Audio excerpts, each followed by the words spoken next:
Welcome to today's podcast, Book Nerds. Today we're joined by New York Times bestselling author Kaplan.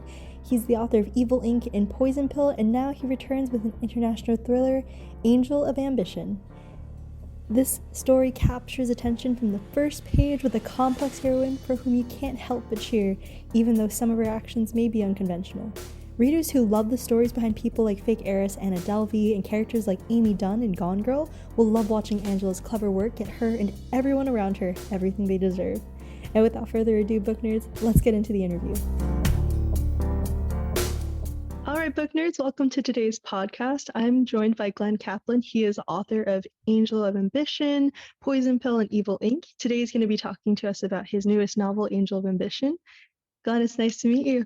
Hey, great to meet you. Great to be here. Hey, and for any of our readers that aren't familiar with your work, can you go ahead and introduce yourself to the audience? Sure. I'm the author of three thrillers, all standalone. One, Evil Ink, which was a New York Times bestseller. That was followed by Poison Pill. And my latest one is called Angel of Ambition. And it's my best one so far. I'm really excited to launch it with you guys. Awesome. I'm super excited to talk to you a little bit about it today. So from my understanding, the main character's name is Angela. She's a super kind of hard and gritty kind of female character that's clawed her way to the very top. Can you tell us a little bit about her and her background? Sure. Well, I'm a book nerd too, which is why it's so much fun to be on this. And Angela I was inspired by other female kind of revenge thrillers. For instance, Gone Girl or Girl with the Dragon Tattoo. And Angela Hansen is kind of like them in some ways and unlike them in others. But like Amy Dunn in Gone Girl, she goes like psychotic with her desire for revenge. And Elizabeth Salander in Girl with the Dragon Tattoo, she's like biblical eye for an eye. She gets back at the terrible man who raped her and tried to control her. Angela Hansen, she doesn't go crazy. She doesn't get violent. She doesn't do stuff like that. But what she does do is she takes it out in the world of business. And she started at the bottom of society. She grew up in the projects on 10th Avenue in New York, which is a really tough place to grow up. She had a single mom. Her father, who she really never knew, killed himself in a car crash when she was 7 years old. And she grew up thinking that it was her fault. And she didn't have much education, but what she did have was her mother always told her, you're going to make it. You're going to get way ahead of us. You're going to get to the top somehow. I don't know how, but you will. And she had tremendous intelligence. And she has, pardon me, she had another thing that was a real advantage. And she has an actor's gift for internalizing other people's accents and mannerisms. And so when she grew up in New York, and the interesting thing about New York is that the upper classes and everyone is all slammed together in the same place. And so everybody sees everything else. And so she was able to observe all the people at the top. And she, through her jobs, like as a manicurist and a salon and working for the rich, she was able to pick up their mannerisms and learn them. And she eventually began to pass herself off as a really smart uptown girl. And she made it into the advertising business, which has a lot of upward mobility. And she was very cunning, a little hard-hearted. She knew, one of the things that she knew was that if she was going to make it, one thing she was not going to be able to afford was to give herself over to love. And she sort of resigned herself to that. She had a boss, a handsome, kind of, Don Draper advertising guy, very full of himself, a real hot stuff kind of guy. And she worked as his assistant. And at first she got him into an affair thinking that she would learn more than just being, having him as a mentor. And then she made the mistake of falling in love with him. And then she made the further mistake of believing him when he said he was going to leave his wife and kid for her, and they were going to have a life together. And then, of course, like all these married guys do, he just dumped her. And it broke her heart and left her disillusioned, but it made her all the more determined to get ahead and to show this guy. So when the book opens, it's now 5 years later, and she has really rocketed up in the advertising business. She's become like a major player because she's tough and she's aggressive and she's a little hard-hearted, although inside she's constantly wrestling with her insecurities. Do I belong here? Will they find me out? You know, am I good enough? Am I really good enough? But she's such a good actress that she convinces the people in the corporation, and she's just like a superstar. Turns out they're going to have these big firings, and at the top of the list of the guys she's going to have to fire is the guy who broke her heart. Oh. And so suddenly she's got like, oh my God, this is revenge. This is revenge. And so as the story opens up, it's got that kind of revenge thriller, but it's set in the business world. And she has a lot of plans, a lot of machinations, a lot of things that she's plotting and planning. And she's got really big hopes and plans. And she's almost in the world of the super rich, but she's not quite sure how she's going to get there. And that's how the story opens up. And I don't want to spoil it, but you know, so it's kind of like it's kind of if there was a novel way back in the 19th century called Vanity Fair with a character named Becky Sharp, who rose to the top of London society. So if you imagine Becky Sharp, who was really smart and really cunning and a little bit amoral, combined with like the world of the HBO series Succession, that's what Angel of Ambition is. It's got a revenge thriller feeling, and it's kind of a power fantasy for women in business and women who want to get it all. I mean, the tagline on the cover really says it all. It says, Angel of Ambition, just try to stop her. That sounds incredible, Glenn. I can't wait to read this book. I'm sure after getting that whole synopsis and hearing about Angela Hansen, I'm sure most of our other readers can't wait to get their hands on your book as well. Well, I hope so. It's meant to be fun. It's meant to be fast. You don't have to go to the beach, but it's a good beach read. And it'll exercise your brain. It'll take you to places where you haven't been before. It'll take you to some really glamorous places. We've got lots of glamorous settings around the world. Yachts, private jets, designer clothes. It's a lot of fun. It sounds exciting. So, Glenn, I'm curious, kind of delving into the psyche of Angela Hansen, if you were to ever meet this character, this woman, and she was an actual person, is there anything that you'd want to discuss with her, or anything that you'd say to a character like Angela? That's a really good question. I would ask her. Well, it would depend. If we were in a formal conference room in business, first of all, I'd probably be afraid of her, just because she's really, really good in the cold world of business, and she's learned how to put on the facade of a power player. But she's had help. So, for instance, she's made friends with this really rich heiress who looks at her and says, well, you know, this is nice the way you dress, but you've got this terrible, ordinary, no-name purse. So she drags her into Hermes, and she forces her to spend $10,000 on a special Hermes 2021 bag, which is like a very exclusive bag.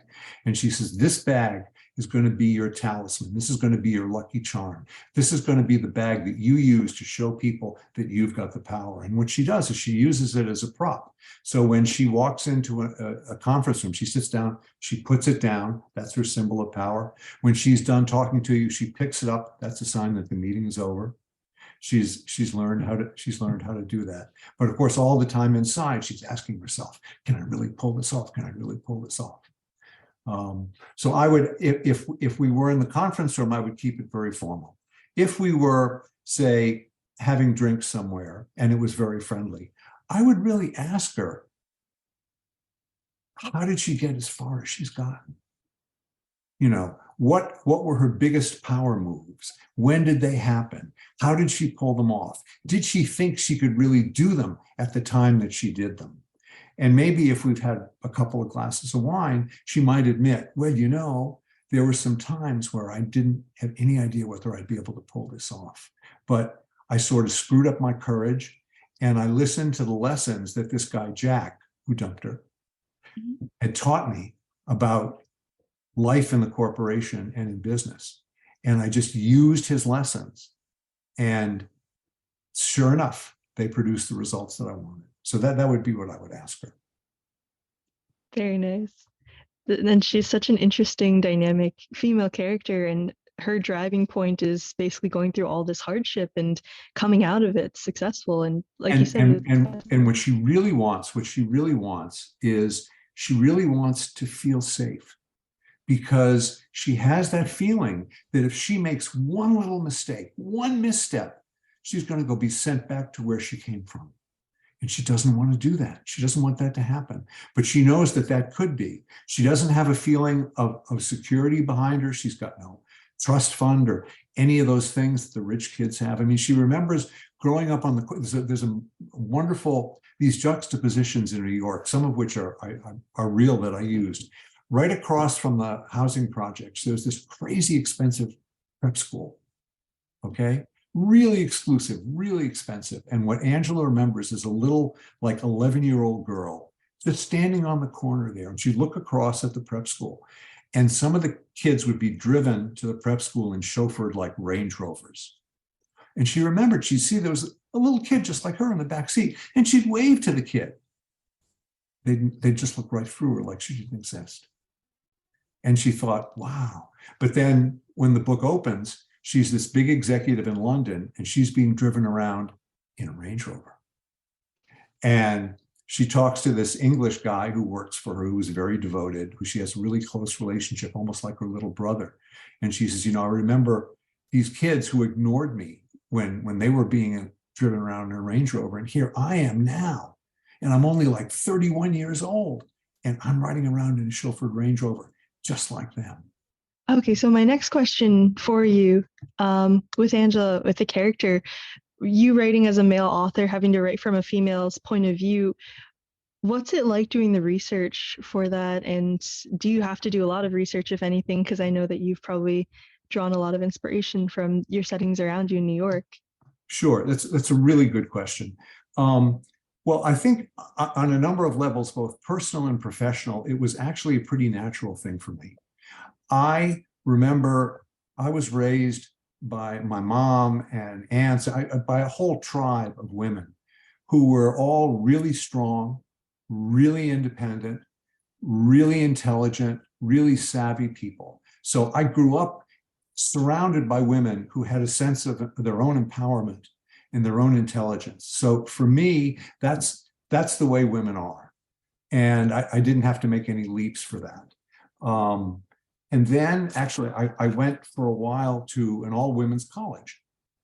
And because I'd come from an all-male college and I needed the relief, I had the opportunity. But it was like I got to this world of women and I became very comfortable in it. I had much more fun, much more interesting conversations, and I had to work so much harder at the academics in an all-women's environment than I did at the male college. And so for me, portraying women who are smart and independent and really powerful in their own way and really able to feel their own power is something that comes naturally to me. And furthermore, my career in the advertising agency business, is just filled with women and has been for years and years and years. And so there are women of power and women of great intelligence and huge ability that's recognized and rewarded all up and down the advertising business. In fact, as I think about it, over my years in the advertising business, I had more women bosses than I did men bosses. And except for one who really was kind of a monster, and maybe there's a little of Angela in her, but my women bosses were actually more insightful, more powerful, and more helpful in developing me and the other people who work for them as professionals. So writing about a woman came very naturally to me, and I didn't feel I had to stretch to do it.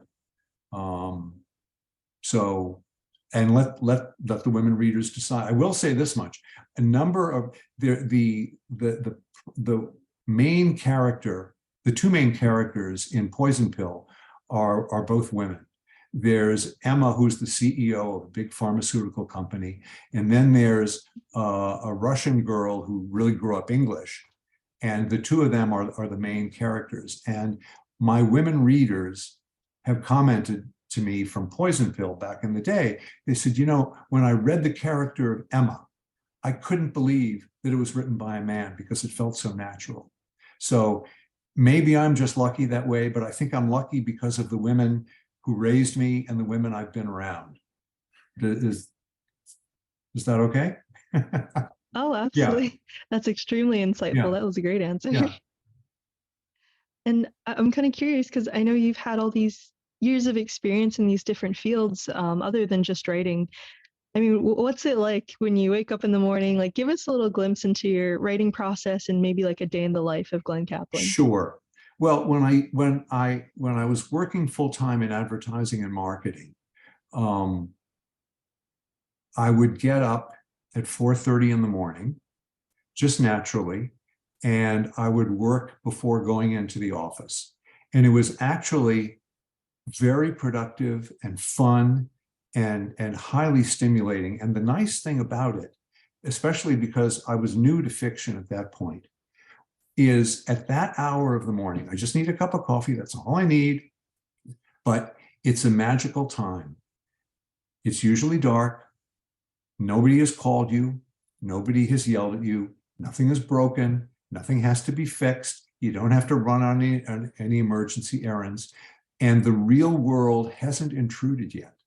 And so I found it very easy to just slide into the world of my characters and to let them talk and let them do their thing. And then round about 6 o'clock, my family would begin to get up, the world would start, the real world would come in, the sun would rise, and I'd go off into the real world. And like everybody else. But I had that time to really let my characters breathe, and for me not to have intruding thoughts and all of the day-to-day stuff that we all have to live with and all have to deal with. And so that was how I got into it. Now I'm not working in marketing anymore. And so I can designate times of the day because I'm more in control of my day. And the great thing, the fabulous thing, and actually post-COVID, is that during COVID, we all went to work in our pajamas. But even after this, I'm still going to be able to go to work in my pajamas, you know? So it's great. But I can pick the times that I work. And that's a wonderful luxury. And it's one of the joys of being lucky enough to be a writer. It's great. Oh, absolutely. It sounds great. So when you're writing, Glenn, do you find the writing process to be draining or energizing? I'm just curious. It's both. Both. It's draining because I think every writer, and we can't help it, and I go to writers groups and stuff, and every writer plagues him or herself with self-doubt constantly. And we all have a standard of what this ideal paragraph or this ideal chapter is going to be. And of course, we never attain it. You can always rewrite it, and it's never that. So, but once you get past that, having worked in advertising, we had to work on deadlines, and we had to work in a very small space, a small, copy space. So I learned to write fast and to be facile. And so what I'm able to do is I can get stuff down and just get it out. And then I can go back and rewrite. And I'm a pretty good writer the first time through, but I'm a much better rewriter. But that's true, I think, of most writers, and the hardest thing, the part that's draining, is getting that first piece out. The part that's exhilarating is working on it, perfecting it, taking the sandpaper to it, finishing it off, and then seeing it and feeling, yeah, that's pretty good. That's exhilarating. So it's a combination of the two. But the self-doubt is something that I know every writer, everywhere, all the time, it's something we all struggle with. Oh, absolutely. I think every creative kind of would agree. I think I've gotten similar answers from some of our other interviewees as well, where there's processes like you mentioned where it's just kind of draining, but then once you get it out there, it's just like a freight train. You can't stop it. It just keeps going. Yes, absolutely. And the most wonderful thing that happened early in writing fiction, and I didn't believe it would happen because I sort of didn't believe when writers talked about it, but it's really true. When the characters start to do things that you didn't plan for them to do. When you sit down to write a chapter and you're sort of going through it, and then suddenly the characters will do something, you go, oh, that wasn't in my outline. I didn't plan that. I didn't realize you were going to do that. And you kind of talk to your page and you go, where did that come from? And the character says, it's what I had to do. And you just sort of go and you, okay, well, I'm not writing, I'm transcribing on behalf of these characters. And that, when that happens, it's tremendously exciting because you know that the characters really have taken on a life of your own. I mean, obviously it's one psyche and all that jazz, but the feeling of it, in the same way, I think that like deja vu is, they've got these technical explanations for what that feeling of deja vu is the way the synapses go and all that. But even so, it's like that feeling of deja vu that feels like something that's sort of outside yourself and that it's happening. And that's tremendously exciting. And it also keeps you interested because from day to day, you don't know what the characters are going to do. And you sort of can't wait for those surprises. If everything was completely worked out in the outline and it was just sort of filling in from an outline, and I know the writers who believe very strongly in outlines would slap me across the wrist for this. But if everything went exactly according to the outline, I think it would be pretty boring. It's a little too predictable, right? It's kind of fun when the characters take a life of their own. Yeah, yeah. I mean, we all love surprises. And when they come from characters that we love, even the characters that we hate, that we love, you know, we love them, we hate them. It's like there's a character in here who's an older man. He's the billionaire that everyone is trying to impress. And he doesn't care what he says because he doesn't care because he's a billionaire and he'll say whatever he feels like. And he will say embarrassing things. He will say stupid things. He will say outrageous things. He doesn't care. And when I was writing him, it was always a delight because I'd start the chapter and I go, okay, what's Cliff going to say this time? You know, and sure enough, he would come out with stuff and I go, whoa, I didn't realize he was going to say that. And that's tremendously exciting when that happens. It definitely sounds exciting. So Yeah. with the writing process, Glenn, when you're writing these stories and coming up with your ideas, do you usually kind of envision it like a certain world coming to light first, or is it the characters that you come up with, or what's that usually like for you? That's a very good question. I'm a combination. I like to imagine the world that they're in. That helps me a lot. And that gives me some general things to be interested in. So I'll do research. So it's like this book, has a number of scenes in London, and in about the last third of it takes place in the Caribbean island of Antigua. And so a low stress, interesting way to sort of ease into it is to do research and to sort of get a feeling for the world that the people are going to inhabit, and to have a sense of the climate and the specifics and the culture and the places. And that becomes actually kind of like taking a vacation and going somewhere. And so I can start with that.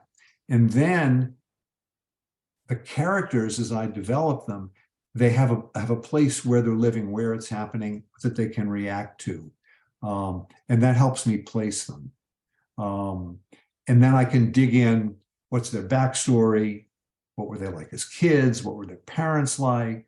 You know, how do they behave now? What kind of things do they hate? What are they afraid of? What are they trying to get? What's standing in their way? You know, all those things that you need to know about your fellow human beings, not as well as, fictional characters that you're writing in a book.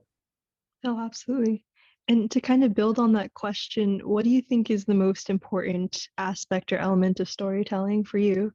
It's what I learned in advertising, and I've got blurbs from James Patterson. We were both in the advertising business together, and so we knew each other. And he's been very generous with me over the years. The first thing that you learn in writing advertising is, I think, what also applies in this is holding on to your reader's attention. So, in other words, I've got to figure out, how can I take you by the shirt collar nicely, engagingly, charmingly, and keep you interested. Because as soon as you kind of, I've lost you. And so you think of every page as, how can I hold you? How can I hold your attention? At the end of each chapter, how can I get you to want to read the next chapter? And I think that's an essential discipline, is to keep the feeling of that writer, of the reader rather, right before you. And, am I giving you enough to keep you going? Am I keeping you interested? Am I involving you emotionally?